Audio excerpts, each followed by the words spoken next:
அஸ்ஸலாமு அலைக்கும் கைஸ். இன்றைக்கி வந்து பார்த்திங்கன்னா ஒரு சூப்பரான இஃப்தார் ஸ்பெஷல் ரெசிபியோடு தான் வந்திருக்கு. இது வந்து உடுப்பி ஸ்பெஷல் கோலி பஜ்ஜி தான். இதுக்கு வந்து பார்த்திங்கன்னா நம்ம மாவு அரைக்கணும், வெங்காயம் நறுக்கணும் அப்படிங்கிற எந்த வேலையுமே இல்லை. இந்த பேட்டர் மட்டும் நம்ம ஒரு ஆஃப்டர்நூன் போல் ரெடி பண்ணி வச்சுட்டா ஈவினிங்காக எண்ணெயில் போட்டு எடுத்துக்கலாம். இதுக்கு நான் வந்து ஒரு 300 கிராம் அளவுக்கு மைதா எடுத்திருக்கேன். கூடவே தேவையான அளவு உப்பு, ஒரு 1/4 டீஸ்பூன் அளவுக்கு சோடாப்பு, கொஞ்சமாக கெட்டி தயிர் சேர்த்துக்கிட்டேன். அது புளிப்பு இல்லாத தயிர் சேர்த்துக்கோங்க. அதுக்கப்புறம் புதுசாக நறுக்கின வெங்காயம், கொத்தமல்லி தழை, பச்சை மிளகா, ஒரு டீஸ்பூன் சீரகம், இஞ்சி இதெல்லாம் சேர்த்து நல்லா பேட்டரோட மிக்ஸ் பண்ணி விட்டுட்டு அப்படியே கொஞ்சம் கொஞ்சமாக தண்ணி சேர்த்து நல்லா பேட்டர் வந்து திக்கான பதத்தில் இருக்கணும். மாவு பிசையும் போது நல்லா கையில் அடித்து பிசைஞ்சுக்கோங்க. அப்போ தான் வந்து நல்லா சூப்பராக வரும் நம்மளுடைய கோலி பஜ்ஜி. இது நல்லா பிசைஞ்சு முடிச்சாச்சு. அப்படியே வந்து இந்த மாவு வந்து ரெஸ்ட் எடுக்க விட்டுடலாம்.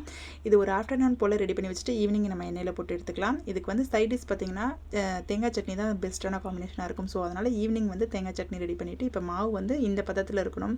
அப்படியே எண்ணெய் காய வச்சுட்டு அப்படியே குட்டி குட்டி உருண்டையாக போட்டு எடுத்திங்கன்னா நல்லா எண்ணெய்க்குள்ளே போட்டுவிட்டு நல்லா புஷ்ஷுன்னு உப்பி வரும்.